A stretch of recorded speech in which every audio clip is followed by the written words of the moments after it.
So usually when you sit down to take a massive, life-changing standardized test, there's this expectation of permanence. Right. It's almost like a ritual. Yeah, exactly. You have your trusty number 2 pencil, you have that pink eraser, and you're just ready to do battle with a piece of paper. I mean, there's a comfort in knowing that if you mess up, you can just wipe it away and start over. Oh, absolutely. It's a very forgiving medium. You make a mistake, you just erase it. Your final product looks clean, no matter how messy the actual thought process was to get there. But then, you step into an IELTS exam center in 2026, and suddenly they literally take away your pencil. They just hand you a black ballpoint pen. Yeah. And just like that, the safety net is completely gone. You're basically writing your future in permanent ink. It is the absolute definition of a high-stakes paradigm shift. I mean, it changes the psychology of the test taking entirely right from the very moment they sit at that desk. Wow. Yeah, I can imagine. The whole testing ecosystem has evolved, and the physical environment is really just the first indicator that the old ways of taking this test are completely dead. Well, you're listening to a deep dive that is specifically engineered for anyone who's gearing up for the IELTS in 2026. The reality is, the rules of the game have fundamentally shifted. Yes, you really have. If you're banking on the hacks, the memorized templates, and, those little shortcuts that used to work a few years ago, you are walking straight into a trap. Definitely. The examiners are actively trained to spot and penalize those old tricks now. Right. So we've got a massive stack of sources today, including official updates from IDP, deep dive analyses from top educators, and rigorous study frameworks. We need to look at exactly how this massive global testing system is trying to outsmart test takers. And more importantly, how you can understand their underlying logic to outsmart the system right back. Exactly. Let's start with that physical reality, because the whole black pen only rule isn't just like an administrative quirk, right? No, not at all. It's a deliberate move, and it exposes a lot of weaknesses in test takers. I mean, in many global centers, pencils are now strictly banned for the listening, reading, and writing sections of the paper-based test. Which sounds completely trivial until you're actually in the middle of writing task 2. Oh, it's a nightmare. Right. You've got 20 minutes left. You're halfway through this complex argument about environmental policy, and you suddenly realize your logic doesn't make any sense. Or maybe you just want to move a sentence from the end of the paragraph to the beginning. Yeah, and with a pencil, you just erase it. But with a pen, you're just violently scribbling out whole chunks of text. Exactly. And that leads to a cascade of negative effects. First off, your task response looks incredibly messy. Which they dock points for. Well, it doesn't directly lower your score, but it makes the examiner's job harder, which you never want to do. But more critically, it induces absolute time management panic. Oh, I would be sweating. Right. You're watching the clock tick down. Your page is just this chaotic web of crossed out ink and arrows pointing to the margins. Your cognitive load basically maxes out just trying to read your own writing. It feels like taking the paper test in 2026 is like, I don't know, stubbornly using a vintage typewriter for a master's thesis. Every single keystroke is a massive commitment. That's a great analogy, yeah. You hit the wrong key, you ruin the page. But then you have the computer-delivered test, which, functions like a modern word processor. And that mechanical advantage is exactly why we're seeing this massive migration away from the paper test. On a computer, editing is clean. Right, yeah, it's backspace. Yeah, you can backspace, copy-paste, and completely reorganize your essay without leaving a single trace of your mistakes. It allows your writing to evolve naturally, without any sort of penalty. And the advantages go way beyond the backspace key, right? The mechanics of the reading section alone seem to make the computer test practically mandatory. Oh, 100%. The independent scrolling feature fundamentally changes how you process the reading passages. How so? Well, on the paper test, you're constantly flipping pages back and forth. You read a paragraph, you flip the page to check the question, you flip back to find the keyword. That is so true. Every time you flip that page, you broke your concentration. Exactly, you lose your train of thought. You're burning mental RAM just trying to remember where your eyes were on the physical page. Precisely. But on the computer test, the screen is split. You keep the reading text locked on the left side, and you scroll through the questions completely independently on the right side. You are never, ever losing your visual anchor. And we haven't even mentioned the word counter. I remember taking paper exams where you'd have to stop every 10 minutes and literally tap your pen on every single word to make sure you were hitting that 250-word minimum. It's just an agonizing waste of time. The data actually shows that manually counting words costs a candidate roughly 5 to 10 minutes of administrative time over the course of the writing test. That is huge. Right.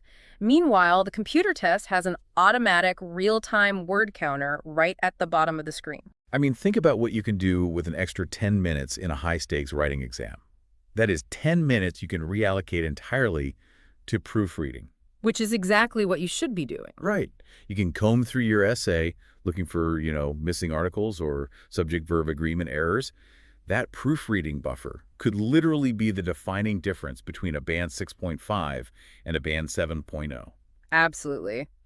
Unless someone has a severe visual aversion to screens or absolutely no typing skills, I cannot see a single logical reason to choose the paper test today. Yeah, objectively, there isn't one. It seems like the system is heavily incentivizing the digital environment. Even the speaking test is changing its medium to match this, right? Yeah, we're seeing a huge rollout video call speaking, or VCS. Okay, so you're not walking into a tiny, intimidating room just to face-to-face with an examiner anymore. Well, you still go to the official secure test center, but instead of an examiner sitting directly across the table, you're placed in a room with a high-definition monitor. Oh, wow. Yeah, and a live examiner is beaming in from another location entirely. Kind of like a highly secure professional Zoom call. Exactly like that. But that changes the physical mechanics of part 2, doesn't it? Because in the traditional test, they slide a physical piece of paper across the cue card with your speaking topic. Right, and with VCS, that physical cue card is totally gone. The prompt appears directly on your monitor. Okay, that's a big shift. It is. This means you have to be comfortable reading your prompt digitally while simultaneously looking down to map out your 1 minute of notes on the physical scratch paper the center provides. It requires a completely different type of physical coordination and eye contact management. So the entire physical landscape is digitized. Yeah. But here is the critical piece of the puzzle. This shift to the computer test isn't just about the convenience of typing or the luxury of a split screen, is it? No, it's about much more than that. Right. Taking the test on a computer is actually the only way to unlock what might be the biggest, most forgiving policy change IELTS has instituted in a decade. The one skill retake, OSR. Yes. Let's talk about OSR. Historically, the IELTS has always been this all-or-nothing gauntlet. Very true. Like, if you need a band 7.0 across the board for your visa, and you score an 8.5 in listening, an 8.0 in reading, a 7.5 in speaking, but you trip up and get a 6.5 in writing, that was it. Yeah, game over. You had to pay the full fee and sit for the entire 3-hour 4-skill exam all over again. Which is incredibly punishing, because when you resit the entire exam, you're basically rolling the dice again. Oh, for sure? You might fix your writing score, but your listening score might drop on the second attempt because you got a harder audio track or you just, lost focus. But the one-skill retake completely shatters that all-or-nothing model. Yeah. Now, you can retake just that single 6.5 writing section. Exactly. You bank those high scores in the other 3 categories, and you just walk in, do the writing test, and go home. It is a phenomenal safety net, but it is wrapped in some very strict parameters. What's the catch? Well, first and foremost, OSR is exclusively available to candidates who took the computer-delivered test. Wow. Just one more reason to abandon the paper test. Precisely. If you take the paper test, you are entirely disqualified from this option. The second parameter is timing. You have a strict 60-day window from your original test date to book the retake. Okay, 60 days. Third, you can only retake 1 skill per full exam. You can't use it to fix both reading and writing, for instance. Makes sense. And finally, there is a massive geographic limitation. While it's available in the UK, Australia, Canada, India, and dozens of other regions, it is currently not available in the United States. Wait, really? If someone is testing in New York or California, this entire safety net just doesn't exist for them? Correct. As of the 2026 rollouts, U.S. test takers must still retake the full 4-skill exam to improve a single score. That is brutal. It's a regional logistical issue, but it's vital for test takers to verify their local center's eligibility before they bank on it. And even where it is available, it's not exactly a free pass. You're still paying roughly 40 to 50% of the full test fee. So tactically speaking, when does it actually make sense to deploy this? That's the key question. Like, if I miss my target, how do I know if I should use OSR or just cut my losses and book a completely new test? The data gives us a very clear sweet spot here. You deploy OSR when you missed your target by exactly 0.5 bands in a single skill. Just a half band. Yeah. If you need a 7.0 and you got a 6.5 in writing, OSR is your best tool. Statistically, 91% of OSR users are retaking their single lowest skill, and the vast majority see exactly that 0.5 to 1.0 band improvement. Okay, that's reassuring. It's also the perfect tool if you have a tight immigration deadline and literally cannot afford the time to restudy for 4 different subjects, or if you had an identifiable bad day on one section. Right, like if you mismanaged your time on reading passage 3, but you know you're normally capable of a higher score. Exactly. What about the inverse? When is OSR a terrible idea? If you need a 1.5 band improvement or more, if you scored a 5.5 and you need a 7.0, a 60-day window is rarely enough time to fundamentally rebuild your language skills to jump an entire band and a half. That makes total sense. And obviously, if you missed your target in 2 or more sections, OSR won't save you. Now, there is a psychological component to this that concerns me.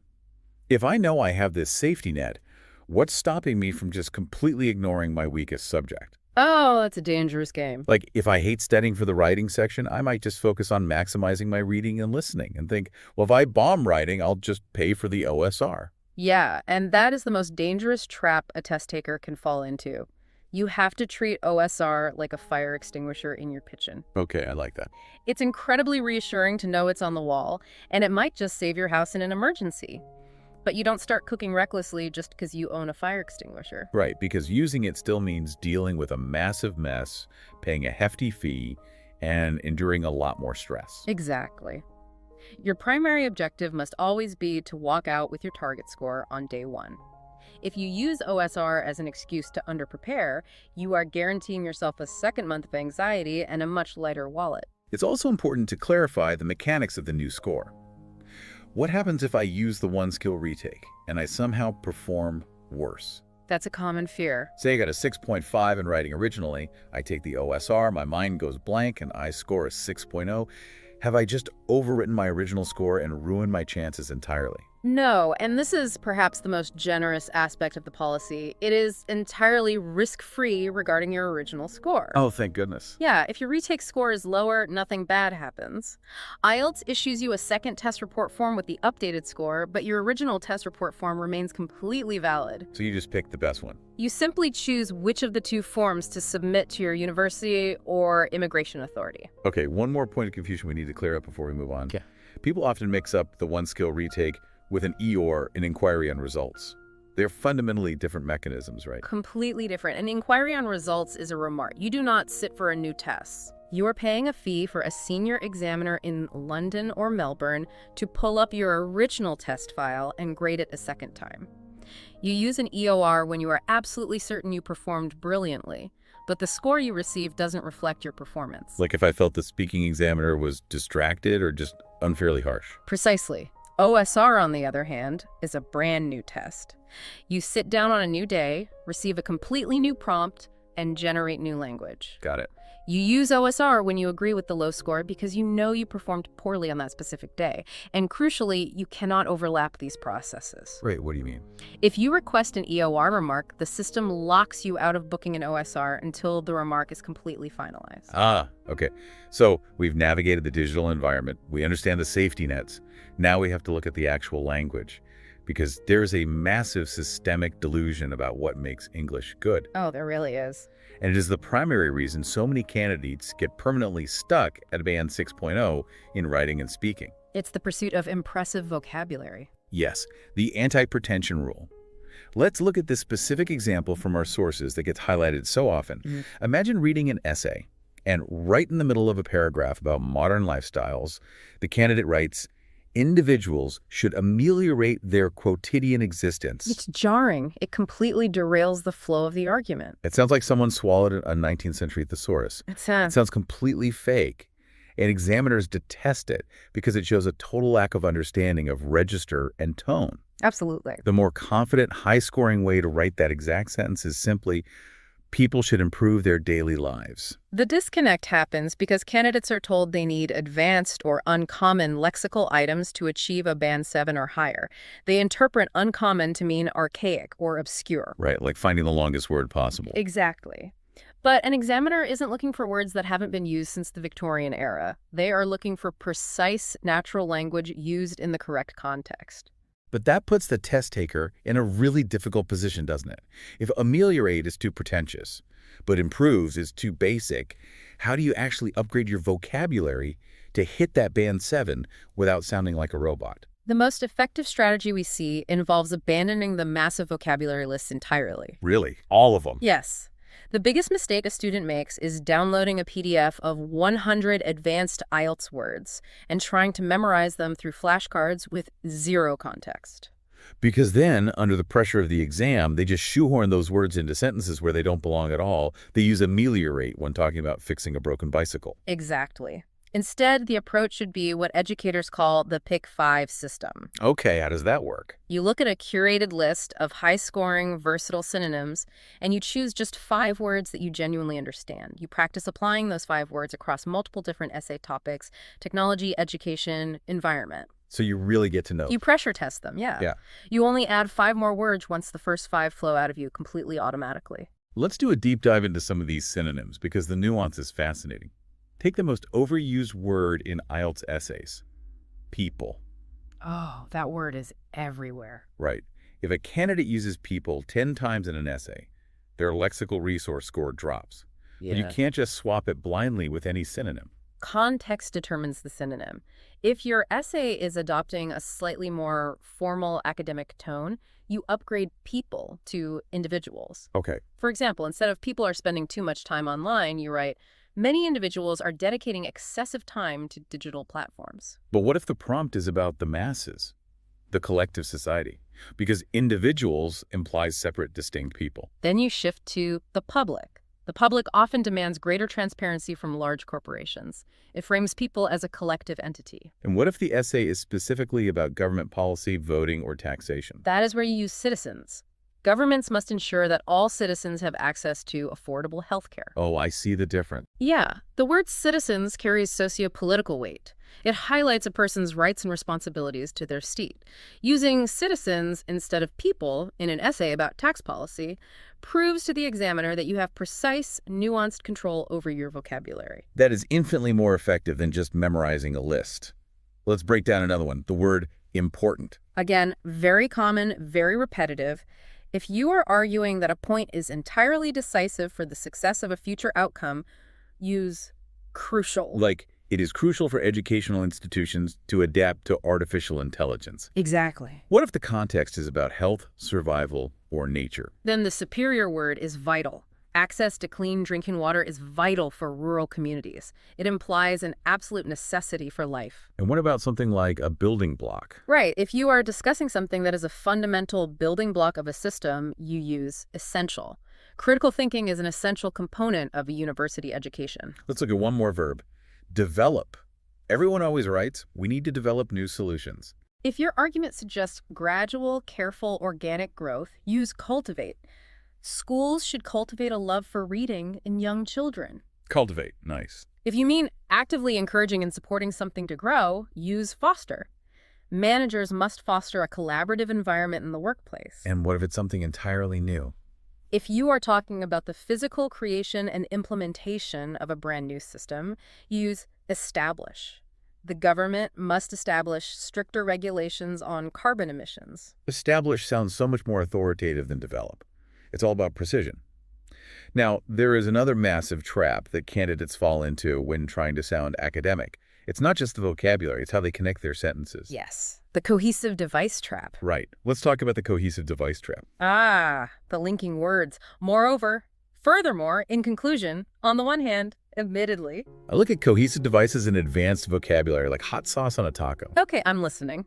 If you have a beautifully constructed taco, perfectly cooked meat, fresh cilantro, a solid warm tortilla, a few strategic drops of high-quality hot sauce enhance the flavor beautifully. It ties all the elements together. Sure. But if you take a really mediocre, poorly made taco and you just drown it in half a bottle of hot sauce, you completely ruin the meal. You can't taste the food anymore, you just taste the artificial heat of the sauce. And an examiner reading a Band 5 essay is essentially being served a bowl of hot sauce. Exactly. The official marking criteria explicitly state that a Band 5 candidate makes inadequate, inaccurate, or overuse of cohesive devices. Overuse is a hallmark of a low-scoring essay. People think it makes them sound smart. Right. Candidates believe that slapping furthermore at the beginning of every single sentence artificially elevates their grammar. Furthermore, the sky is blue. Moreover, water is wet. It feels incredibly mechanical. So how does a candidate know when they've crossed the line from writing an advanced essay to just drowning the reader in hot sauce? You look at how Band 8 and Band 9 candidates write. They use cohesive devices almost invisibly. Invisibly? Yes. They only use them when strictly necessary to signal a shift in logic or a contract to the reader. If sentence B naturally builds upon the idea in sentence A, you often don't need a linking word at all. The underlying logic of your argument should do the heavy lifting. So if you remove moreover and the paragraph still makes perfect sense, you probably didn't need it. Exactly. And speaking of heavy lifting, we have to confront the reality of the grammar grading rubric. There is a statistic that absolutely terrified me when I first saw it, the 50% grammar threshold. It is the harshest reality of the IELTS exam.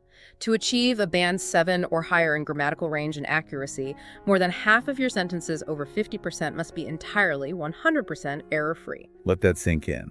More than half of the sentences you write under extreme time pressure cannot have a single missing comma, a single misused preposition, or a single incorrect plural. It is an incredibly high bar. It really is.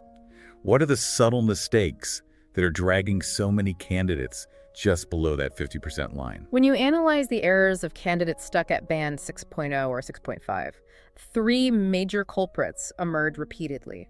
The first is the mismanagement of uncountable nouns.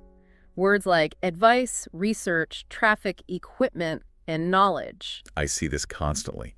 A student writing a complex essay about university funding will write, "Scientists need funding to conduct many new researches," or "The professor gave me an excellent advice." And that instantly ruins the sentence. Uncountable nouns cannot be pluralized with an S, and they can never take the indefinite articles a or an. So what's the fix? You must write, scientists conduct research, or a great deal of research. You say, the professor gave me excellent advice, or some advice, or a piece of advice. Got it. Culprit number 2 is even smaller. 3 little letters that cause so much destruction. The word the. The definite article. It is notoriously difficult because many languages don't even have articles, so candidates just sprinkle the everywhere to sound more English. The most common fatal error is using the for general plural statements. Like saying, the Japanese cars are very reliable, instead of just Japanese cars are reliable. Exactly. When you make a broad, sweeping claim about an entire category of things, you drop the article. You do not say, the renewable energy is important. You say, renewable energy is important. Okay, so when do we actually use it? You only use the when referring to specific unique things like the internet or the atmosphere. You use it for superlatives, the most effective solution, and you use it for abstract nouns describing a process, the development of the city infrastructure. Okay, what is the third culprit? Because the first 2 are tricky grammatical concepts, but the third one just feels like a bad habit. Contractions. Writing don't, can't, won't, or shouldn't. Never use apostrophes for contractions in your academic rating tasks. Always spell out do not, cannot, will not. Why are examiners so strict about that? Because a contraction is a marker of casual spoken English. Using it in a formal essay demonstrates a failure to control your academic register. It immediately flags the sentence as flawed in a formal context. So we strip out the pretentious vocabulary, we stop drowning the essay in cohesive devices, we respect the uncountable nouns, and we drop the contractions. That's the baseline. We have the vocabulary and grammar foundation locked in. Now, we need to look at how the test is actually deploying its questions to test these skills in 2026. Because across all 4 sections, writing, speaking, reading, and listening, there is one overarching theme, the death of the template. The entire system is now optimized to break memorized responses. Let's look at writing task 1 academic, the visual description. Right. In the past, you could memorize a rigid paragraph structure to describe a simple line graph showing a single trend going up and down over 10 years. Those simple single variable graphs are fading out fast. In 2026, candidates must expect mixed charts. What does a mixed chart look like in reality? You might open the test and see a pie chart detailing the percentage of different energy sources a country uses: solar, coal, nuclear.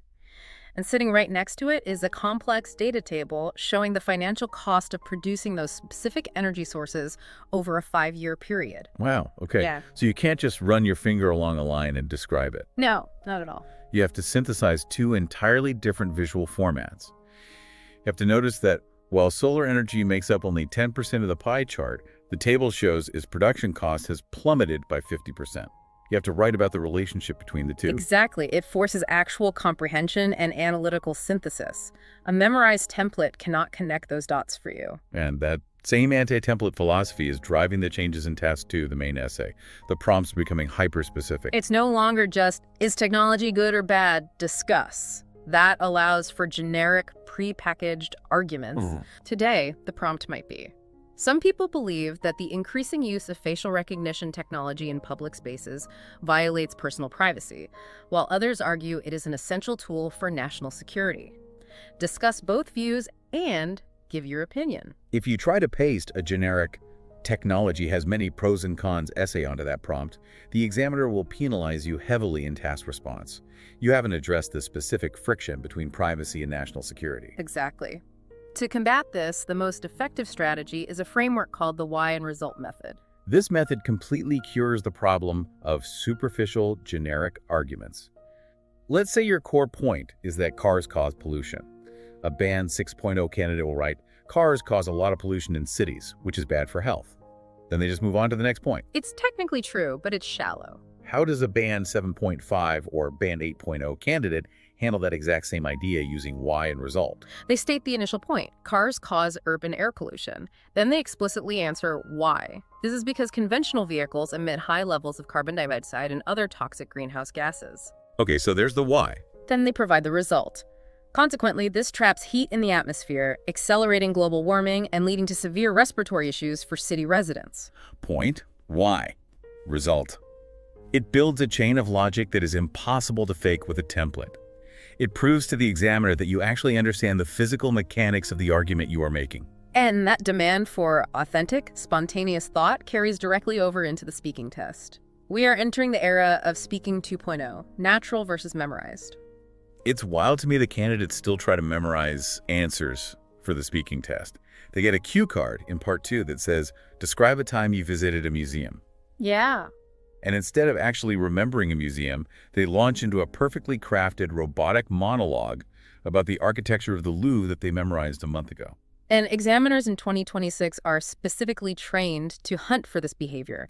They can hear a memorized rhythm a mile away. The candidate's intonation goes completely flat, they stop making natural eye contact, and they speak unnaturally fast. To combat this, examiners are now instructed to actively interrupt memorized answers. They just cut you off. They will cut you off mid-sentence and throw a completely unexpected abstract follow-up question at you just to see if your language skills hold up when you are forced to be spontaneous. So what's the defense against that? The strategy is the point of view method. You have to treat the examiner like a human being you just met in a coffee shop, not a grading machine. Wait, I need to point out a paradox here. We are telling candidates that they need to study relentlessly, to analyze complex grammar rules for hours a day, and to elevate their vocabulary. True. But then we are telling them to walk into the speaking test and act completely casual, to literally vocalize their hesitation by saying, that's an interesting question. Let me think about that. Right. How do you actively practice being naturally spontaneous? It sounds like an oxymoron. It's a completely fair observation. But you aren't practicing how to fake hesitation. You are practicing the language of active thinking. What's the difference? Most candidates, when hit with a difficult question they haven't prepared for, freeze. They sit in terrifying dead silence for 5 seconds. That destroys your fluency score. Right. The silence is the enemy. By vocalizing your thought process by saying, that's a fascinating angle. I've never considered the impact of facial recognition on local businesses before, but I suppose. You are doing 2 things. Okay. First, you are giving your brain 3 free seconds to actually formulate a logical answer. Second, you are actively demonstrating advanced native-like fluency to the examiner. Native speakers use these hesitation markers all the time. So how do you practice it? You practice this by talking out loud to yourself about random, obscure topics every single day, forcing yourself to fill the silence with structural language rather than panic. It's also crucial to understand how the 3 parts of the speaking test function as an escalating challenge. Yes. Part 1 is entirely personal. It's about your home, your job, your hobbies. It's meant to warm you up. Right. Part 2 is the 2-minute long turn based on the cue card prompt. But Part 3 is where the band 7 and 8 scores are really decided. Part 3 is an abstract debate based on the broader theme of your Part 2 prompt. So if Part 2 was describe a museum, Part 3 will be the examiner asking you to debate the role of government funding in preserving national history versus funding modern infrastructure. Exactly. And the key to surviving Part 3 is to anchor those abstract arguments with personal, relatable examples. Don't try to construct high-level sociological theories on the fly. Yeah. Ground your argument in reality. Like, I believe history is important because in my hometown. Exactly. Moving over to the reading and listening sections, the recurring theme here is unpredictable logic. In the reading test, candidates used to rely heavily on matching headings questions. Which was a beloved question type because it was highly hackable. Yeah, you could often just skim the first and last sentence of a paragraph, find a matching keyword in the heading list, and get the point without actually reading the text. But those questions are decreasing in frequency. What is the test replacing them with? Matching sentence endings. You are given the first half of a complex sentence, and you must choose the correct logical second half from a long list of options based on your understanding of the reading passage. Why is that so much more difficult? Because skimming for keywords will actively lead you to the wrong answer. The test makers intentionally build distractors, wrong answers that contain the exact keywords you just saw in the passage. Oh, that's tricky. But the grammar, the causality, or the subject-verb agreement will be slightly off. If the passage says the collapse of the honeybee population was primarily driven by pesticide use, though habitat loss played a minor role, a distractor ending might say resulted primarily from habitat loss. The keywords are all there, but the logic is completely inverted. Exactly. You are forced to understand the deep grammatical connections and meaning across complex clauses. The death of the hack. And what about the listening section? Expect unpredictable task orders.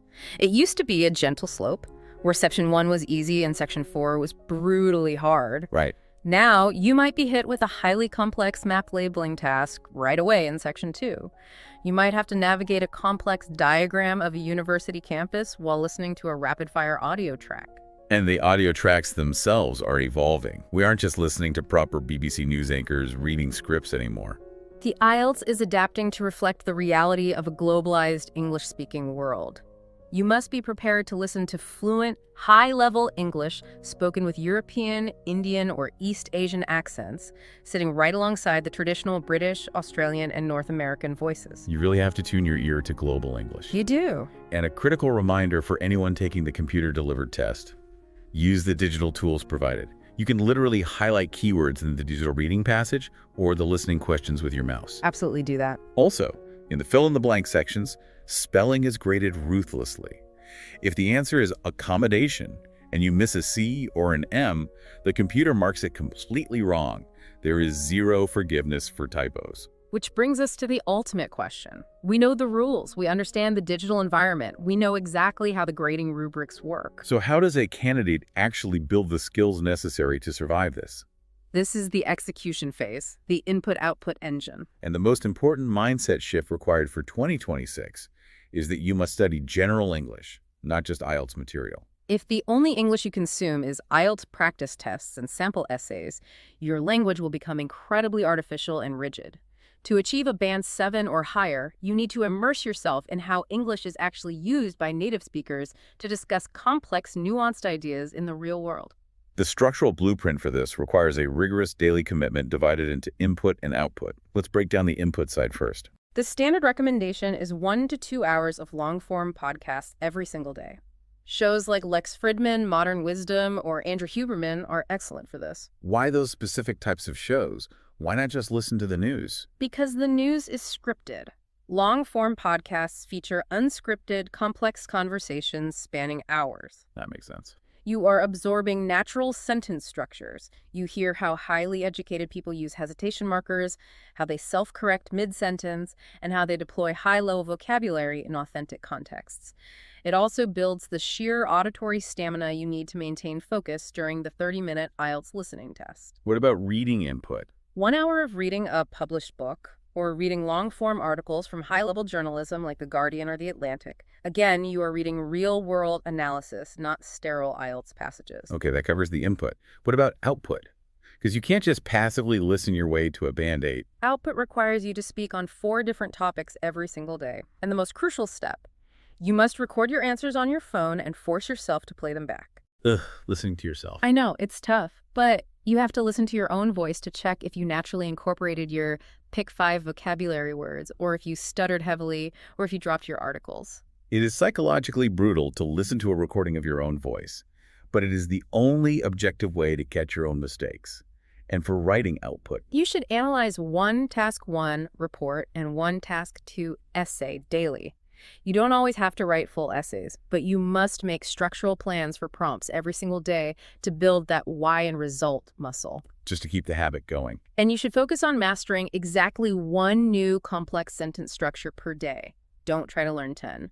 Master one and practice it until you can use it flexibly. And finally, the testing phase. Full reading and listening tests 3 times a week, but taking the test is only 50% of the job. You must analyze every single mistake. Right. If you get a reading question wrong, you cannot just look at the answer key and move on. You need to dissect why. Was it a vocabulary gap? Did you misunderstand a complex grammatical clause? Did you simply lose focus? Wait, if we add all this up, 2 hours of podcasts, an hour of reading, speaking practice, essay analysis, and full practice tests, we are looking at an 8 to 10 hour daily study schedule. It is a lot, yes. That is literally a full-time job. If someone listening to this has a career, a family to take care of, or full-time university classes, this schedule is impossible. We cannot reasonably expect people to put their entire lives on hold for the IELTS. How do we adapt the DNA of this brutal schedule for someone who only has, realistically, 2 hours a day to study? That is the most common and necessary adaptation. The philosophy of the input-output engine remains exactly the same, but you have to integrate the input into the margins of your existing life. So what does that look like? You don't sit in a quiet room for 2 hours to listen to a podcast. You listen to Lex Fridman during your commute to work. You listen while you are cooking dinner or washing dishes. You layer the habits. You stack the English immersion on top of tasks you already have to do. Precisely. You read a Guardian article on your phone during your lunch break instead of scrolling through social media. You spend 15 minutes recording your speaking answers while you are walking the dog. That's way more realistic. By layering the input, you reserve your dedicated sit-down time, that precious 1 or 2 hours at a desk, strictly for the high-focus output tasks. Writing full essays, taking time practice tests, and rigorously analyzing your mistakes. You don't need 10 free hours. You need 2 focused hours and a lifestyle that incorporates English ambiently throughout the day. That makes it infinitely more manageable. It's about building an environment of English around your life, rather than treating English as an isolated chore. Exactly. So what does this all mean for you, the listener, heading into 2026? We've covered a massive amount of ground today, and the testing landscape has clearly shifted under our feet. We have the stark reality of the computer-delivered test, with its mechanical advantages like the word counter and the split screen, rendering the paper test obsolete. We have the ultimate, yet highly specific safety net of the one-skill retake, allowing you to fix a single bad day without starting from scratch, provided you aren't testing in the US. We've seen the absolute banishment of pretentious, memorized vocabulary and the unforgiving necessity of the 50% grammar threshold for a Band 7. We've witnessed the death of the writing template through mixed charts, the rise of the why and result logical framework, and the absolute need for genuine, spontaneous speaking over rehearsed monologues. And finally, the necessity of the input-output study engine, proving that immersing yourself in real-world English is the only way to survive the unpredictable logic of the modern test. The takeaway here is that you are now armed with the actual mechanics of the test. You aren't going in blind. You know exactly what the examiners are hunting for, you know what they're penalizing, and you understand the tools available to you. You have the map. But I want to leave you with one final thought, something to fundamentally shift how you approach the next few weeks or months of your preparation. Yeah. Stop viewing the IELTS as a rigid wall that you just have to climb over using tricks, templates, and hacks. The system has evolved. It is too smart for that now. Instead, look at what the system is actually demanding of you. It wants you to listen to diverse, intellectually rigorous podcasts. It wants you to read high-level journalism and synthesize conflicting data. It wants you to be able to sit down and write a clear, logically sound argument about nuanced global issues. It wants you to be able to defend your opinions spontaneously. If you engage with the material the way we've outlined today, if you build that input-output engine into your daily life, you aren't just hacking a test score. You are fundamentally rewiring your brain. You are training yourself to become a highly articulate, critically thinking global citizen. And ultimately, those language and analytical skills are exactly what you need to actually succeed in the university program or the global career you are taking the test for in the first place. Exactly. The band 7.0 or 8.0, that score is just a byproduct of the transformation you undergo by doing the actual work. You don't need a pencil with an eraser anymore. Because when you truly understand the language, you won't be afraid to write your future in permanent ink.